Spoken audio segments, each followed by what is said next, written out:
Olá, sejam bem-vindos. Esse é o aforismo número 2, a acidez do pensamento marxista, Marx contra todos.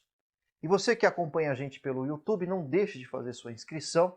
E você que acompanha a nossa plataforma digital, nosso clube de estudos, você agora vai ter uma série de assuntos tratando das principais críticas de Marx contra o liberalismo, o idealismo alemão, os anarquistas, enfim, há uma grande quantidade de críticas que Marx vai operar aos seus contemporâneos, inclusive os chamados socialistas utópicos. Estão preparados?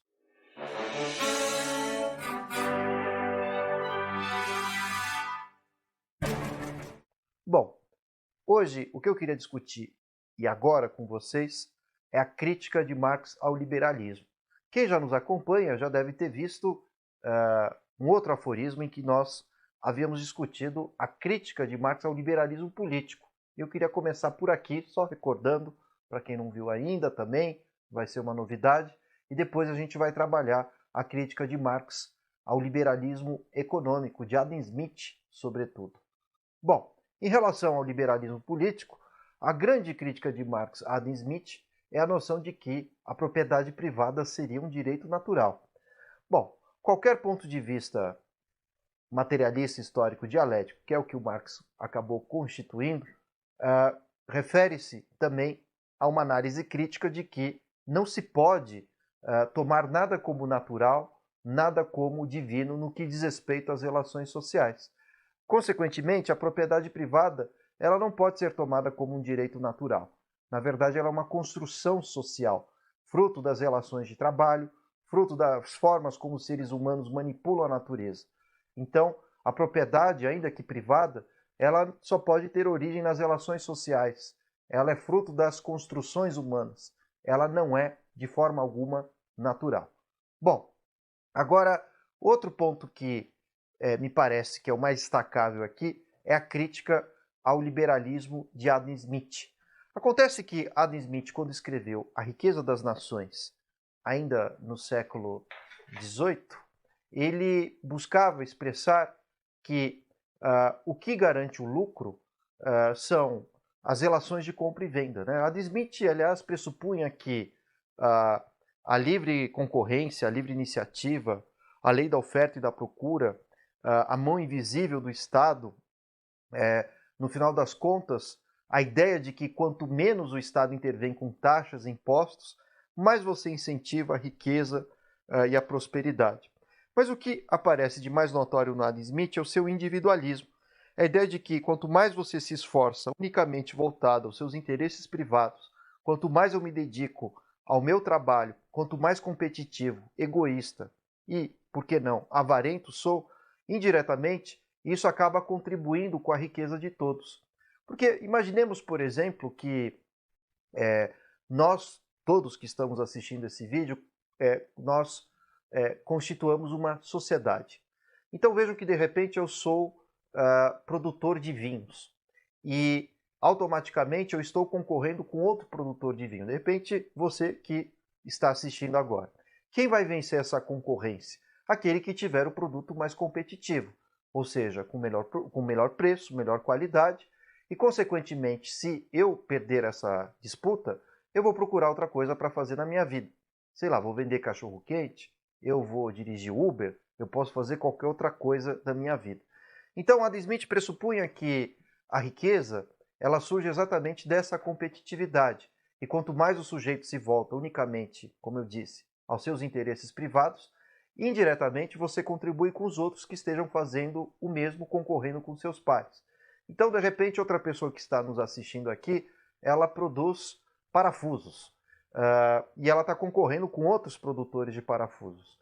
Essa pessoa que obteve a vitória nessa concorrência, ela terá recursos para comprar os vinhos que eu estou produzindo. Então, a pessoa que compra o vinho e unicamente quer satisfazer o interesse individual, particular, do seu próprio consumo, essa pessoa acaba prosperando e ajudando com a outra indiretamente.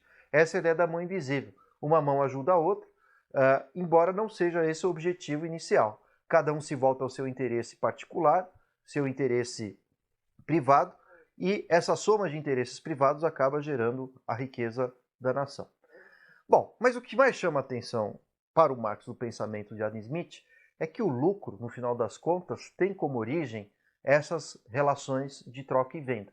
Ou seja, quando você vende uma mercadoria, claro, o Marx vai concordar com isso, inclusive, há custos com matéria-prima. De repente eu vendo hambúrguer, eu vou ter que comprar carne, alface, um cheeseburger, né, queijo. Há os custos também com impostos, há custos também com a manutenção das máquinas e mesmo a renovação das tecnologias, para que eu continue competitivo de alguma forma. Mas na essência, o que o Adam Smith acaba nos mostrando é que o lucro surge dessa relação de compra e venda. Então, de repente, custou para a produção de um parafuso, enfim, considerando mão de obra, considerando matéria-prima, impostos, enfim, manutenção das máquinas, como eu disse para vocês, pode ser que esse parafuso tenha custado R$1. Aqui, vamos criar um valor fictício. E quando eu vendo esse parafuso, o meu valor de produção ele precisa ser inferior ao valor de venda, né? Então, de repente, para produzir um parafuso, eu tive um custo de R$1. Eu quero vender esse parafuso um valor acima para obter o lucro. Então, nesse caso, eu vendo por R$2, R$3, etc.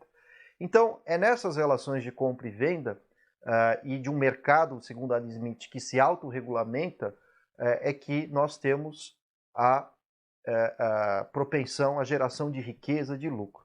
Bom, mas é aí que entra a crítica de Marx ao Adam Smith, quando ele cria, inclusive, o conceito de mais-valia, que a gente vai desenvolver melhor em outro aforismo, né, com mais profundidade. Mais-valia também traduzido hoje com as novas versões, né, mais recentes, as novas traduções de Marx traduzido como mais-valor ou mais-valia são a mesma coisa, porque o grande insight de Marx, e o próprio Engels, grande amigo de Marx, dizia que foi a descoberta do segredo da esfinge, né, qual a origem do lucro, não é a relação de compra e venda, a não ser que seja, claro, aí o Marx não discorda disso, do pequeno produtor. Eu, por exemplo, posso comprar, sei lá, uma aguinha, né, que custa R$1 de valor de produção, estou vendendo na rua, estou vendendo por R$2. Claro que aí surge o lucro do pequeno produtor, ou do pequeno vendedor. Mas o Marx não está preocupado com esse pequeno produtor, né, ou esse repassador de mercadorias que acaba vendendo.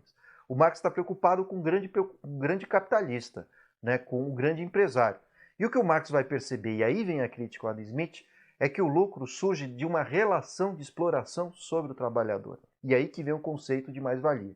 Então, enquanto o Adam Smith julga que o lucro surge simplesmente das relações de compra e venda, o Marx vai mostrar uma outra história, que a origem do lucro na verdade, é fruto de uma relação social de trabalho em que o empresário, dono dos meios de produção, da fábrica, da terra, da máquina, seja lá o que for, ele acaba exercendo uma relação de exploração. Querem um bom exemplo? Existe uma loja de fast food que todos devem conhecer, que tem um M, né? Eu acho que eu não posso dizer o nome dela aqui, mas o valor do combo, né, do seu sanduíche principal, mais ou menos hoje está em torno de R$25, R$30, né? Tem 2 hambúrgueres, tem alface, tem queijo, molho especial, cebola, picles, pão com gergelim. Vocês conhecem muito bem do que eu estou falando. Mas o curioso é que um trabalhador dessa rede de fast food, ele deve ganhar mais ou menos por hora entre R$3, se é que ganha tudo isso, e mais ou menos exerce 6 horas de trabalho, segundo algumas imposições do sindicato. Então é curioso que se ele trabalhar 6 horas, ganhando R$3 por hora, ele sequer consegue comprar um combo desse sanduíche, considerando o refrigerante mais a batata frita. Então, vejam que todo o valor final de uma mercadoria é um valor artificial. Claro que está embutido nele o valor da matéria-prima, como a gente discutiu aqui, o valor também dos produtos, né, que são utilizados, impostos, manutenção de máquinas, renovação de tecnologias, mas o produto final ele tem uma incidência muito forte no seu, claro, valor, de um valor da exploração. Então, quando você compra uma mercadoria, toda mercadoria tem um valor de troca e um valor de uso. A gente vai discutir isso melhor em outro aforismo. Mas o valor de troca é para que serve a mercadoria verdadeiramente. Então, eu preciso de sapatos. Aliás, isso é o valor de uso, perdão. Então, o valor de uso, no final das contas, é para que serve o objeto. Então, eu preciso de sapatos para não ter o pé esburacados, né, andando na rua, ensanguentados, qualquer coisa do tipo.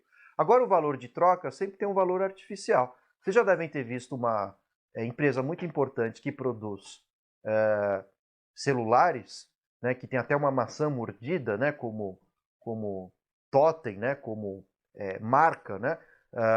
Então, nesse caso, o que acontece? Quando um desses celulares custa 15, 14, 13 mil reais, claro que ele não custa isso. Você está comprando, na verdade, o valor artificial, o valor fictício. E por que ele custa tanto? Porque você acaba comprando, né, o desejo pela mercadoria, depois a gente vai discutir isso, é o fetiche da mercadoria, mas dentro desse valor está embutido o valor da exploração. O que o Marx está mostrando para a gente é que a riqueza não é simplesmente produzida a partir da competitividade, da lei da oferta e da procura, mas principalmente, sobretudo, no interior do capitalismo, por uma relação de exploração. E, portanto, o lucro surge da exploração do trabalhador. Então, eu ganho R$1 por hora, mas eu estou produzindo 10. Né? Então, vejam que essa diferença, que o Marx chama de mais-valia 10 menos 1, é a própria mais-valia e, consequentemente, aí que surge o lucro. Então, o lucro sempre surge de relações de exploração. É aqui que o Marx, então, dá literalmente uma cotovelada no Adam Smith.